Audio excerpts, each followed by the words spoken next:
Hello friends, എല്ലാവർക്കും സുഖമാണല്ലോ. നമുക്കിന്നൊരു എഗ് ബിരിയാണി ഉണ്ടാക്കുന്നത് എങ്ങനെയാണെന്ന് നോക്കാം. എല്ലാവർക്കും അറിയാവുന്നതായിരിക്കാം, പക്ഷേ ഇത് വെറൈറ്റി ആയിട്ട് റേഷൻ അരി കൊണ്ടുണ്ടാക്കുന്ന ഒരു എഗ് ബിരിയാണിയാണ്. അപ്പോൾ നമ്മൾ റേഷൻ അരി കൊണ്ട് ഫ്രൈഡ് റൈസൊക്കെ കണ്ടു. അപ്പോൾ ഇനി നമുക്ക് റേഷൻ അരി വെച്ചിട്ട് ഒരു എഗ് ബിരിയാണി എങ്ങനെ തയ്യാറാക്കാമെന്ന് നോക്കാം. അതിന് മുമ്പായിട്ട് നിങ്ങൾ എൻ്റെ ചാനൽ ഇത് ആദ്യമായിട്ടാണ് കാണുന്നതെങ്കിൽ സബ്സ്ക്രൈബ് ചെയ്യാൻ മറക്കരുതേ. അതുപോലെ അതിനടുത്തുള്ള ബെൽ ബട്ടൺ കൂടി ഒന്ന് ഇനേബിൾ ചെയ്ത് കൊടുക്കുക. എങ്കിൽ മാത്രമേ ഞാനിടുന്ന വീഡിയോസിൻ്റെ നോട്ടിഫിക്കേഷൻ നിങ്ങളുടെ ഫോണിൽ കിട്ടുകയുള്ളൂ. അപ്പോൾ നമുക്ക് എങ്ങനെയാണ് എഗ് ബിരിയാണി ഉണ്ടാക്കുന്നത് നോക്കാം. ഞാനിതിവിടെ പ്രഷർ കുക്കറിലാണ് ചെയ്യുന്നത്. അപ്പോൾ പ്രഷർ കുക്കർ ഇല്ലാത്ത വീടുകൾ എന്തായാലും ഉണ്ടായിരിക്കില്ല. അപ്പോൾ എല്ലാവർക്കും ചെയ്യാവുന്ന ഒരു നല്ലൊരു എഗ് ബിരിയാണിയാണ്. അപ്പോൾ അധികം നീട്ടുന്നില്ല, നമുക്ക് ബിരിയാണി ഉണ്ടാക്കാൻ തുടങ്ങാം. ഞാനിപ്പോൾ അതിനായിട്ടൊരു പാൻ അടുപ്പിൽ വെച്ച് കൊടുത്തിട്ടുണ്ട്. പാൻ നന്നായിട്ട് ചൂടായി വരുമ്പോൾ അതിലേക്ക് ഒരു 4 സ്പൂൺ എണ്ണ ഒഴിച്ചു കൊടുക്കുക. ഞാനിവിടെ സൺഫ്ലവർ ഓയിലാണ് ഉപയോഗിക്കുന്നത്. എണ്ണ നന്നായിട്ട് ചൂടായി വരുമ്പോൾ അതിലേക്ക് അരിഞ്ഞ് വെച്ചിരിക്കുന്ന ഒരു സവാള ചേർത്ത് നന്നായിട്ട് ബ്രൗൺ കളറിൽ മൂപ്പിച്ചെടുക്കണം. സവാള നന്നായിട്ട് കനം കുറച്ച് അരിഞ്ഞെടുക്കണം. അപ്പോൾ ഞാൻ സവാള ചേർത്ത് കൊടുത്തിട്ടുണ്ട്. അതിലേക്ക് ഒരു 1/2 സ്പൂൺ ഉപ്പിട്ട് കൊടുക്കുന്നുണ്ട്. ഇനി നന്നായിട്ട് നമുക്ക് സവാളയെ മൂപ്പിച്ചെടുക്കാം. സവാള ഇപ്പോൾ നല്ല ബ്രൗൺ കളറിൽ മൂത്ത് വന്നിട്ടുണ്ട്. നമുക്കിനി അതിനെ ഒരു പാത്രത്തിലേക്ക് മാറ്റാം. ഞാനിപ്പോൾ ആ പാനിൽ ബാക്കി എണ്ണ മൊത്തം മാറ്റിയിട്ടുണ്ട്. വീണ്ടും ആ പാൻ തന്നെ അടുപ്പിലേക്ക് വെച്ച് കൊടുത്തിരിക്കുകയാണ്. ഇനി അതിലേക്ക് കുറച്ച് എണ്ണ ഒഴിച്ചു കൊടുക്കാം. ഒരു 2 സ്പൂൺ എണ്ണ അതിൽ നിന്ന് തന്നെ ഒഴിച്ചു കൊടുക്കുക. അപ്പോൾ നമ്മൾ നേരത്തെ ഉള്ളി വറുത്തെടുത്തതിൻ്റെ ആ ഫ്ലേവറൊക്കെ അതിലുണ്ടാവും ആ എണ്ണയിൽ തന്നെ. അപ്പോൾ ആ എണ്ണ തന്നെ ഒഴിച്ചു കൊടുക്കുകയാണ്. നമുക്ക് മുട്ട ഫ്രൈ ചെയ്തെടുക്കുന്നതിന് ആവശ്യമായിട്ടുള്ള മസാലകൾ ചേർത്ത് കൊടുക്കാം. ഞാൻ അതിനായിട്ട് 1/2 സ്പൂൺ മഞ്ഞൾപ്പൊടി ഇട്ട് കൊടുക്കുകയാണ്. ഇനി 1/2 സ്പൂൺ മുളക് പൊടി കാശ്മീരി റെഡ് ചില്ലി അല്ല, നമ്മൾ സാധാ മുളക് പൊടി, 1/2 സ്പൂൺ ഉപ്പ്, ഇത്രയും ചേർത്ത് കൊടുത്തിട്ട് നന്നായിട്ടൊന്ന് ഫ്രൈ ചെയ്യാം. തീ എപ്പോഴും സിമ്മിലായിരിക്കണം, അല്ലെങ്കിൽ മസാല പെട്ടെന്ന് കരിഞ്ഞു പോവും. അപ്പോൾ നന്നായിട്ടൊന്ന് മൂത്ത് വരുന്നുണ്ട്. ഞാനിവിടെ 6 മുട്ടയാണ് വേവിച്ച് വെച്ചിരിക്കുന്നത്. നമുക്കിനി ആ മുട്ടയൊന്ന് അതിലേക്ക് ചേർത്ത് കൊടുക്കാം. മുട്ട ചെറുതായിട്ടൊന്ന് വരഞ്ഞു കൊടുക്കണം. അപ്പോൾ മുട്ട ഞാനിവിടെ ചേർത്ത് കൊടുത്തിട്ടുണ്ട്. നമുക്ക് ആ മസാലയിലിട്ട് ഒരു 2-3 മിനിറ്റ് ഒന്ന് നന്നായിട്ടൊന്ന് വഴറ്റിയെടുക്കാം. മസാല എല്ലാം നന്നായിട്ട് മുട്ടയിലൊന്ന് പിടിക്കുന്നവരെ ഒന്നതുപോലെ ഒന്ന് വഴറ്റിയെടുക്കുക. നമ്മുടെ മുട്ട ഇവിടെ നന്നായിട്ട് ഫ്രൈ ആയി വന്നിട്ടുണ്ട്. നമുക്കിനി അതിനൊരു സൈഡിലേക്ക് മാറ്റി വയ്ക്കാം. ഇനി നമുക്ക് ബിരിയാണി ഉണ്ടാക്കാനുള്ള കുക്കറൊന്ന് അടുപ്പിലേക്ക് വെച്ച് നന്നായിട്ട് ചൂടാക്കിയെടുക്കാം. ചൂടായ കുക്കറിലേക്ക് ഞാൻ 2 സ്പൂൺ നെയ്യ് ചേർത്ത് കൊടുക്കുകയാണ്. അതുപോലെ 2 സ്പൂൺ എണ്ണയും കൂടെ ചേർത്ത് കൊടുക്കണം. വെളിച്ചെണ്ണയല്ല, സൺഫ്ലവർ ഓയിൽ തന്നെയാണ്. ഇനി അതിലേക്ക് 2 സവാള നീളത്തിൽ അരിഞ്ഞത് ചേർത്ത് കൊടുത്ത് നന്നായിട്ട് വഴറ്റിയെടുക്കാം.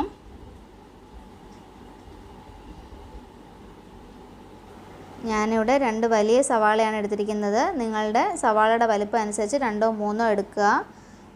അപ്പോൾ സവാള നന്നായിട്ട് വഴണ്ട് വരുന്നത് വരെ നമുക്കൊന്ന് ഇളക്കി കൊടുക്കാം. നമുക്ക് 1/2 സ്പൂൺ ഉപ്പും കൂടി ചേർത്ത് നന്നായിട്ട് വഴറ്റിയെടുക്കാം. ഉപ്പും കൂടി ചേർത്ത് കൊടുക്കുമ്പോൾ പെട്ടെന്ന് വഴണ്ട് കിട്ടും. സവാള ഒന്ന് വഴണ്ട് വരാറാവുന്ന ടൈമിൽ നമുക്കതിലേക്ക് ബിരിയാണിക്ക് ആവശ്യമായ സ്പൈസസ് ചേർത്ത് കൊടുക്കാം. ഞാനിവിടെ 2 വയണയില, 2 കഷ്ണം പട്ട, ഒരു 6-7 ഗ്രാമ്പു, ഒരു 4 ഏലയ്ക്ക, 2 തക്കോലം, ഇത്രയും ചേർത്ത് കൊടുക്കുന്നുണ്ട്. ഇത്രയും ചേർത്ത് നന്നായിട്ട് നമുക്കൊന്ന് വഴറ്റിയെടുക്കാം. നിങ്ങൾക്ക് ആദ്യമേ എണ്ണ ഒഴിക്കുന്ന ടൈമിൽ വേണമെങ്കിൽ സ്പൈസസ് ആഡ് ചെയ്യാം. ഞാനിങ്ങനെയാണ് ഇട്ട് കൊടുക്കുന്നത്. നമുക്ക് നന്നായിട്ടൊന്ന് വഴറ്റി കൊടുക്കാം. ഞാനതിന് ശേഷം ഇവിടെ 3 പച്ചമുളക് എടുത്ത് വെച്ചിട്ടുണ്ട്. പച്ചമുളക് നന്നായിട്ട് കീറിയെടുത്തതാണ്, നെടുകെ കീറിയെടുത്തതാണ്. അപ്പോൾ നമുക്കതും കൂടെ ഒന്ന് ആഡ് ചെയ്ത് കൊടുത്ത് നന്നായിട്ട് ഇളക്കിയെടുക്കാം. അടുത്തതായിട്ട് 1 സ്പൂൺ ഇഞ്ചി വെളുത്തുള്ളി പേസ്റ്റ് ചേർത്ത് കൊടുക്കുന്നുണ്ട്. ഒരു ചെറിയ കഷ്ണം ഇഞ്ചിയും 4-5 അല്ലി വെളുത്തുള്ളിയും ചതച്ചെടുത്തതാണിത്. അതും കൂടെ ചേർത്ത് നമുക്ക് നന്നായിട്ടൊന്ന് വഴറ്റിയെടുക്കാം.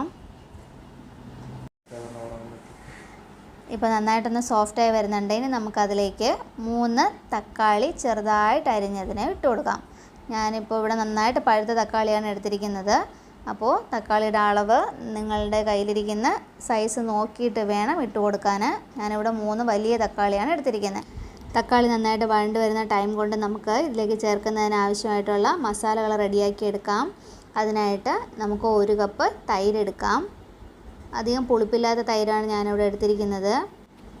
തൈരിലേക്കാണ് ഞാനിവിടെ മസാലകൾ ഇട്ട് കൊടുക്കുന്നത്. ഞാനിപ്പോൾ അതിലേക്ക് 3 സ്പൂൺ റെഡ് ചില്ലി പൗഡർ ഇട്ട് കൊടുക്കുകയാണ്. നിങ്ങളുടെ എരിവിനും എടുക്കുന്ന അരിയുടെ ക്വാണ്ടിറ്റിക്കും ഒക്കെ അനുസരിച്ച് ഈ മസാലകൾക്കെല്ലാം വ്യത്യാസം വരും. അപ്പോൾ അതെല്ലാം നോക്കി വേണം ചേർത്ത് കൊടുക്കാനായിട്ട്. മഞ്ഞൾപ്പൊടി ഇട്ട് കൊടുക്കുന്നുണ്ട്, 2 സ്പൂൺ മല്ലിപ്പൊടി,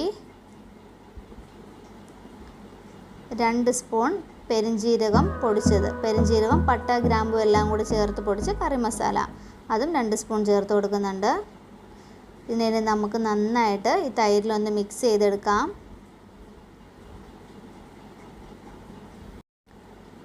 ഇപ്പോൾ നന്നായിട്ട് മിക്സ് ചെയ്തെടുത്തിട്ടുണ്ട്. നമുക്കിനി ഈ അരപ്പിനെ കുക്കറിലേക്ക് ഒഴിച്ചു കൊടുക്കാം. നമ്മുടെ തക്കാളി ഇപ്പോൾ നന്നായിട്ട് വഴണ്ട് വെന്ത് നല്ല എണ്ണയെല്ലാം തെളിഞ്ഞ് വന്നിട്ടുണ്ട്. അപ്പോൾ ഇനി ഞാൻ അതിലേക്ക് ഇതൊന്ന് ആഡ് ചെയ്ത് കൊടുക്കുകയാണ്. അപ്പോൾ ഇതും കൂടെ ചേർത്ത് കൊടുത്തിട്ട് നമുക്ക് നന്നായിട്ടൊന്ന് ഇളക്കി കുറച്ച് നേരം ഒന്ന് തിളയ്ക്കുന്നവരെ വെയിറ്റ് ചെയ്യാം. നന്നായിട്ടൊന്ന് മിക്സ് ചെയ്ത് എല്ലായിടത്തും നന്നായിട്ട് യോജിപ്പിച്ച് കൊടുക്കുക. ഇപ്പോൾ അത് നന്നായിട്ട് തിള വന്നിട്ടുണ്ട്. ഞാനിപ്പോൾ അതിലേക്ക് മല്ലിയില ചേർത്ത് കൊടുക്കുകയാണ്. ഞാനൊരു 2 പിടി മല്ലിയില എടുത്ത് വെച്ചിട്ടുണ്ടായിരുന്നു. അതിലേക്ക് 1 പിടി മല്ലിയില ഇപ്പോൾ ആഡ് ചെയ്ത് കൊടുക്കുന്നുണ്ട്. അതും കൂടെ ചേർത്തൊന്ന് ഇളക്കി കൊടുക്കാം. ഞാനിപ്പോൾ 2 കപ്പ് അരിയാണ് എടുത്തിട്ടുള്ളത് ബിരിയാണി ഉണ്ടാക്കുന്നതിന്. 2 കപ്പ് അരിക്ക് 4 കപ്പ് വെള്ളം ചേർത്താണ് ഞാനിവിടെ വേവിക്കുന്നത്. നമ്മൾ ഓൾറെഡി 10 മിനിറ്റ് ചൂടുവെള്ളത്തിൽ കുതിർത്ത അരിയാണ്, അതുകൊണ്ട് ആ വെള്ളത്തിൽ നമുക്ക് എന്തായാലും വെന്ത് കിട്ടും.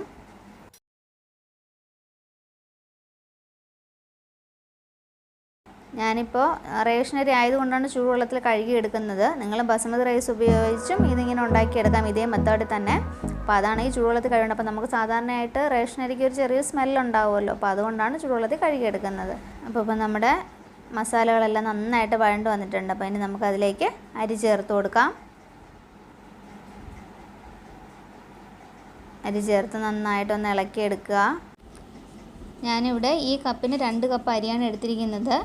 എന്നിട്ട് ആ കപ്പിന് തന്നെയാണ് 4 കപ്പ് വെള്ളം എടുത്ത് വെച്ചിരിക്കുന്നത്. അപ്പോൾ നിങ്ങൾ എന്തിലാണോ അരി എടുക്കുന്നത് അതിനനുസരിച്ച് വെള്ളവും കൂടി നിങ്ങളെടുത്ത് യൂസ് ചെയ്യേണ്ടതാണ്. അപ്പോൾ ഞാനിപ്പോൾ എടുത്ത് വെച്ചിരിക്കുന്ന വെള്ളം ഇതിലേക്ക് ഒഴിച്ചു കൊടുക്കുകയാണ്.